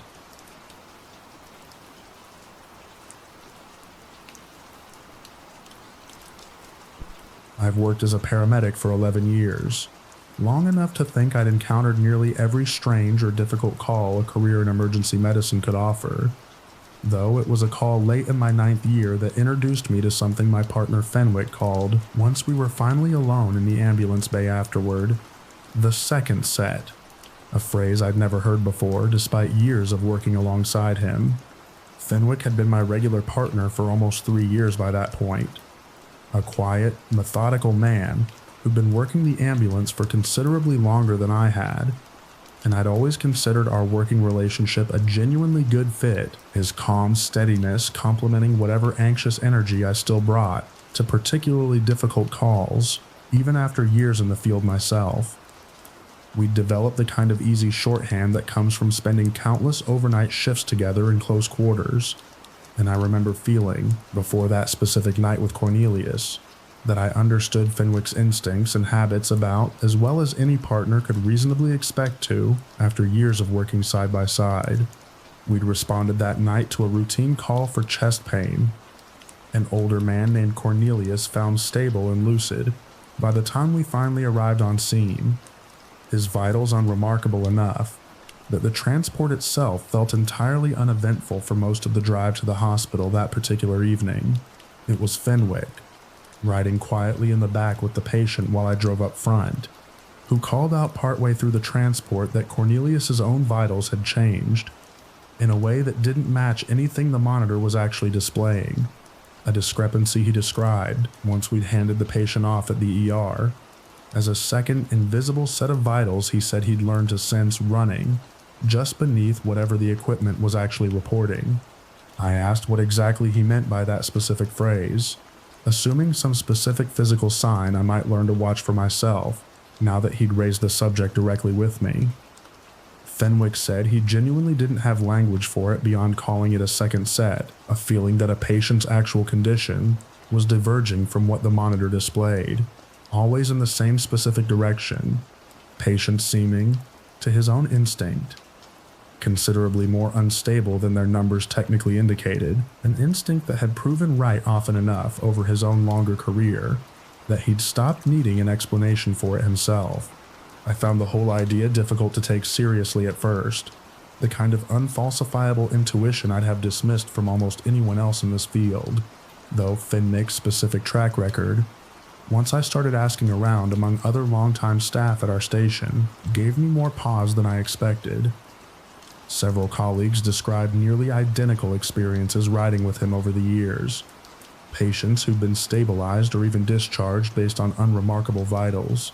only to crash unexpectedly hours later, always preceded, in every account I heard, by Fenwick mentioning some version of the same unease he described to me that night with Cornelius. One colleague in particular, a paramedic named Rosalind who'd partnered with him for several years before I ever joined the station, described an incident nearly identical to my own, admitting she'd initially reacted with the same skepticism I felt before eventually coming to trust his instinct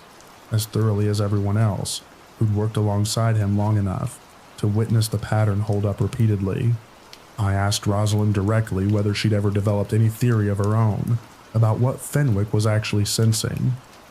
Some physiological explanation involving subtle changes in skin color or breathing rhythm that his trained eye might be registering below the threshold of conscious awareness. She said she'd wondered the same thing herself for years, watching him closely during calls, specifically to see if she could identify whatever cue he was responding to. Though she admitted she'd never once managed to catch anything concrete, no visible change in the patient that she herself could point to as the actual trigger for his unease. I asked him directly, during a quiet shift the following week, whether he'd ever tried explaining his instinct to any of the physicians he regularly handed patients off to, curious whether any of them had taken his warnings seriously enough to act on them, without waiting for the monitors themselves to confirm his suspicion first. He said most doctors listened politely, and then proceeded according to whatever the equipment actually showed, reasonably enough given that hospital protocol couldn't function on an individual paramedic's unverifiable gut feeling alone. Though he mentioned one specific ER physician, a woman named Guinevere, who'd learned over several years of working alongside him to at least order additional monitoring whenever he flagged a patient this way. A courtesy he said had likely saved at least 2 lives that he knew of directly. I asked Fenwick whether he could recall the very first time he'd noticed this ability in himself, curious whether some specific incident early in his own career had first revealed it to him, the way Cornelius's case had just revealed it to me directly. He described a call from early in his own training, a car accident victim who'd seemed entirely stable at the scene, vitals normal across every measure the equipment could offer, though he remembered feeling a specific, inexplicable urgency about getting the man to the hospital as quickly as possible despite nothing on the monitor justifying that urgency at the time. The man had in fact crashed in the ambulance bay moments after arrival, an internal injury that hadn't yet manifested in any measurable vital sign, finally catching up to him at the worst possible moment imaginable, an outcome Fenwick said had shaken him badly enough at the time that he'd nearly left the profession entirely, rather than continue carrying an instinct he had absolutely no framework whatsoever for trusting at the time. I asked what had ultimately convinced him to stay, and to keep trusting whatever this specific sense actually was, despite having no scientific basis for it whatsoever. He said a mentor early in his career had told him, simply, that medicine was full of things doctors and paramedics alike sensed correctly long before instruments existed sophisticated enough to confirm them, and that dismissing his own instincts simply because it currently lacked a name felt, to that mentor, like a worse mistake than occasionally being wrong about a feeling that couldn't yet be measured. I've started noticing my own version of it now, months after that call with Cornelius. Small moments where a patient's overall presentation feels subtly at odds with whatever the monitor is reporting. Though I still hesitate every time to trust it the way Fenwick clearly has for years. He tells me it gets easier eventually, the trusting. Though he's also warned me that it never gets easier to sit with being right about something no piece of medical equipment can currently prove alongside you. I asked Fenwick near the end of one of our more recent shifts together whether he'd ever worried about what might happen if he stopped trusting the feeling entirely, deciding one day simply to defer to the monitors the way hospital protocol technically expects every paramedic to do. He said he'd tried that once, years earlier, after a stretch of particularly stressful calls had left him doubting his own judgment more than usual, and had gone an entire month deliberately ignoring the second set whenever it arose, following the equipment's readings exactly as written. He said he still didn't know, and had decided he preferred not knowing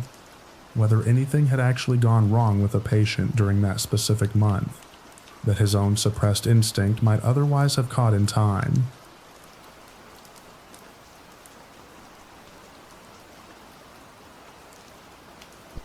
I'm an anesthesiologist at a regional medical center, and it was during my second year of practice there that I first heard other staff members refer, quietly and only among themselves, to something they called the consult, a phrase that meant nothing to me until a fellow anesthesiologist named Balthasar finally explained it to me directly during a slow overnight shift in the surgical wing. I'd chosen anesthesiology specifically for the precision it demanded, drawn to a specialty where careful measurement and controlled variables generally left little room for the kind of ambiguity that seemed to define so much of clinical medicine elsewhere. And I remember feeling, during my early training,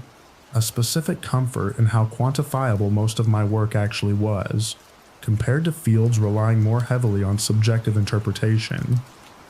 Balthazar himself had been practicing at the hospital for considerably longer than I had,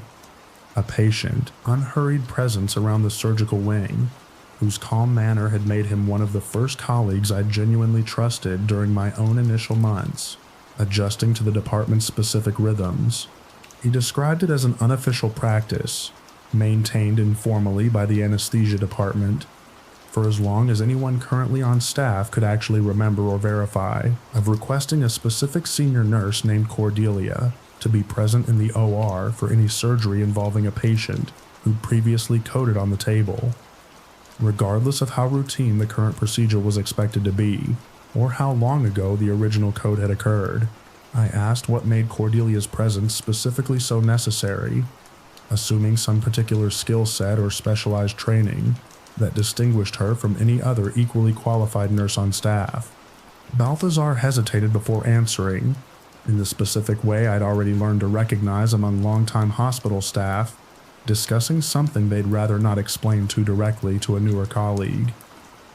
He said Cordelia had a documented history, going back over a decade, of noticing something in patients with a prior coding history moments before any monitor registered a problem, an instinct she herself had never been able to explain, but that had proven accurate often enough that the department had simply started requesting her presence as standard practice for these specific cases, regardless of whether hospital policy formally required it. He mentioned that the practice had never been written into any official protocol, precisely because nobody in leadership wanted to formalize something that rested entirely on one specific nurse's unexplainable perception,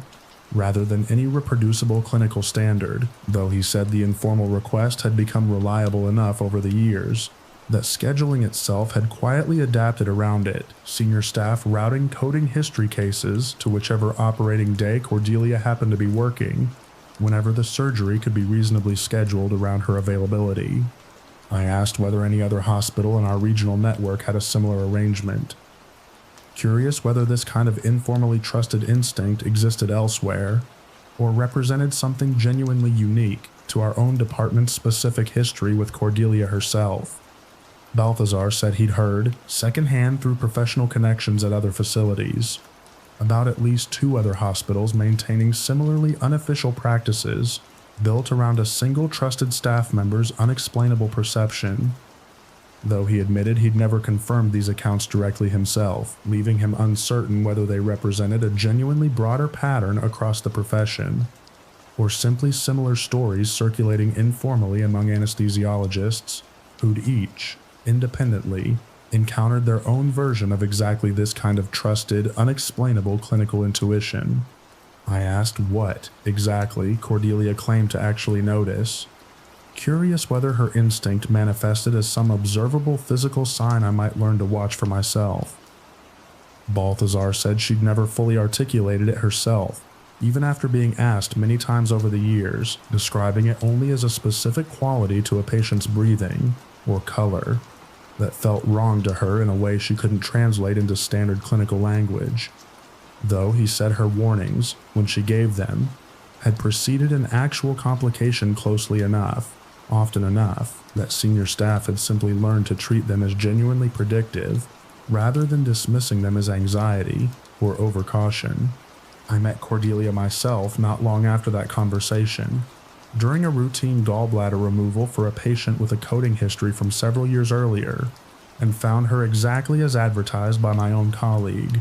a calm, unassuming woman in her mid-50s, who positioned herself at the head of the table without any particular fanfare whatsoever,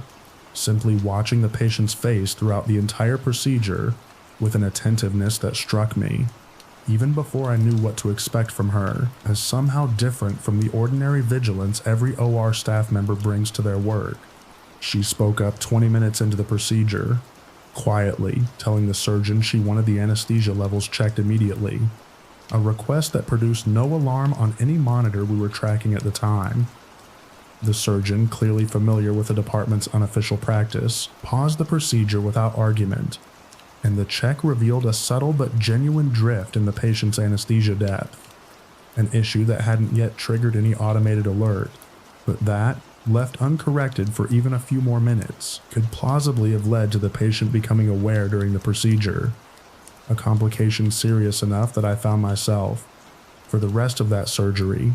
watching Cordelia almost as closely as I was watching my own equipment. I asked her afterward, once the procedure had concluded successfully, how she'd known to ask for the check specifically at that moment. She considered the question for a long moment before saying only that something about the patient's face had shifted slightly, a change she still couldn't describe more precisely than that, even after years of the department relying on her instinct for exactly this purpose. An admission she delivered with a kind of weary familiarity that told me she'd been asked the exact same question by exactly this kind of curious newer colleague more times than she could probably count across her own long career. I asked whether she'd ever been wrong, whether her instinct had ever produced a false alarm serious enough to disrupt a procedure unnecessarily and cost the surgical team valuable time they could have otherwise used elsewhere. She admitted it had happened a handful of times over her career, though she said the department had decided, collectively and without much formal discussion, that the cost of occasionally pausing a procedure unnecessarily was considerably lower than the cost of missing whatever she was actually detecting the rest of the time. A calculation I found myself, watching her work, increasingly inclined to agree with despite having no scientific framework to justify the belief. I still request Cordelia's presence myself now, for any coding history patient on my own surgical schedule, following the same unofficial practice Balthazar first described to me, and I've stopped needing a mechanism to explain her accuracy, trusting instead the way every other anesthesiologist on staff apparently has before me, that some forms of clinical attentiveness simply exceed whatever language medicine currently has available to properly describe them. I asked Cordelia, more recently, whether she'd ever considered training a younger nurse to eventually take over this same responsibility once she finally retired from the floor, curious whether the department had any actual plan for what happens once her own specific instinct is no longer available to draw on. She said she'd tried, once working closely with a promising younger colleague for the better part of a year, though she admitted the instinct itself had never fully transferred, no matter how closely the younger nurse studied her methods. A limitation that left both of us, by the end of that conversation, quietly uncertain what the department would actually do once Cordelia herself was no longer the one standing at the head of the table.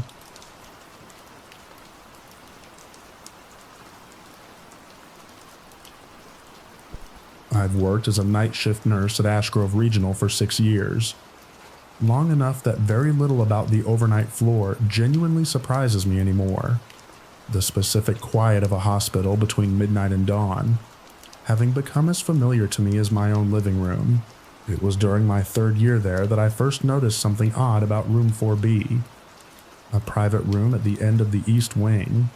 that seemed, according to every scheduling system I ever checked, to be perpetually unavailable for new admissions, despite appearing physically empty every single time I walked past it. I'd taken the overnight position mostly for the differential pay, needing the extra income during a stretch when my own finances were tighter than I like to admit. And I remember feeling, during those early months, a kind of quiet pride in how quickly I'd adapted to a schedule most of my friends and family found genuinely difficult to imagine living with long term. The East Wing itself had always struck me as slightly older and quieter than the rest of the hospital. A stretch of hallway with fewer windows and a particular hush to it even during otherwise busy shifts. Though I hadn't thought much of that atmosphere until 4B specifically caught my attention, I asked my charge nurse at the time, an older woman named Perpetua, who'd worked the floor even longer than I had, why 4B never showed up as available, even during weeks when every other room on the floor was full to capacity. She said, in the specific careful tone I've since learned to recognize whenever a longtime staff member discusses something they'd rather not explain directly, that 4B simply wasn't used for new patients anymore. A policy she said had been in place since before her own time on the floor, maintained without any official documentation she'd ever personally seen. I pressed her further, curious despite the clear reluctance in her voice, and she eventually told me that 4B had been the room where an unusual number of patients, across several decades of the hospital's history, had experienced what she called unexplained decline, a phrase she used carefully, describing patients who'd been admitted for entirely routine, stable conditions, and had, without any clear medical explanation, taken sudden and severe turns for the worse, specifically during their stay in that particular room. Turns that reversed themselves completely, in several documented cases, the moment the patient was moved to any other room in the hospital. I asked whether this pattern had ever been formally investigated, whether any environmental hazard, contamination, or structural issue had ever been identified that might explain a specific room producing worse outcomes than any comparable room on the same floor. Perpetua said the hospital had, in fact, investigated it thoroughly at least twice over the decades, bringing in outside inspectors both times, and had found nothing whatsoever wrong with the room itself. No mold, no faulty wiring, no gas leak, nothing that any inspector could point to as an explanation for the pattern that staff had nonetheless continued to notice year after year, generation of nursing staff after generation, regardless of how many times administration tried quietly closing the book on the subject entirely. I asked whether any of the inspectors themselves had reported anything unusual during their own time in the room, curious whether the pattern extended to visitors who had no prior knowledge of 4B's reputation. and therefore no expectation shaping what they might notice. Perpetua said one inspector, decades earlier, had reportedly mentioned to hospital staff that he'd felt an unusual, persistent chill in the room, despite the thermostat reading identical to every other room on the floor, a detail she said had never made it into his official written report, but had circulated informally among staff for years afterward regardless. I found myself, over the following months, quietly tracking my own observations about Forbid, curious despite myself whether the pattern Perpetua described held up under my own direct scrutiny. I noted that supply closets near the room were restocked less frequently than elsewhere on the floor, that the call light in Forbid, though functional, was tested separately from every other room during our monthly equipment checks, and that senior staff, without ever explicitly discussing it, seemed to route routine cleaning and maintenance tasks in that specific room to only the most experienced members of the janitorial staff, rather than whoever happened to be on rotation that day. It was almost 2 years into my own tenure that I finally witnessed something that moved the whole subject from secondhand rumor into something I'd personally observed. A patient named Wexford, admitted for a straightforward post-surgical recovery following a hip replacement, was moved into 4B during an unusually busy week when every other private room on the floor was occupied, a decision made by the attending physician on duty, rather than any nurse who might have known to object. Wexford's vitals, entirely stable through the first 12 hours of his stay, began deteriorating without any clear cause, partway through my own overnight shift. A decline severe enough that I called a rapid response team to his bedside, genuinely uncertain what was happening to a patient who'd shown no concerning signs whatsoever only hours earlier. The response team stabilized him without ever identifying a clear cause for the sudden decline, and the attending physician, reviewing his case the following morning, made the decision to transfer him to a different room entirely, more out of general caution than any specific suspicion about 4B itself, a decision he later admitted to me privately he'd made, partly because he'd heard enough about the room's reputation over his own years on staff to want to rule it out as a factor, regardless of how little he personally believed in it. Wexford's vitals returned to baseline within hours of the transfer, a recovery quick and complete enough that his own surgeon noted it in his chart as unexpectedly rapid stabilization, without further comment. I mentioned the whole episode to Perpetua the following week, and she listened without much visible surprise, saying only that she'd seen the same pattern play out enough times over her own career,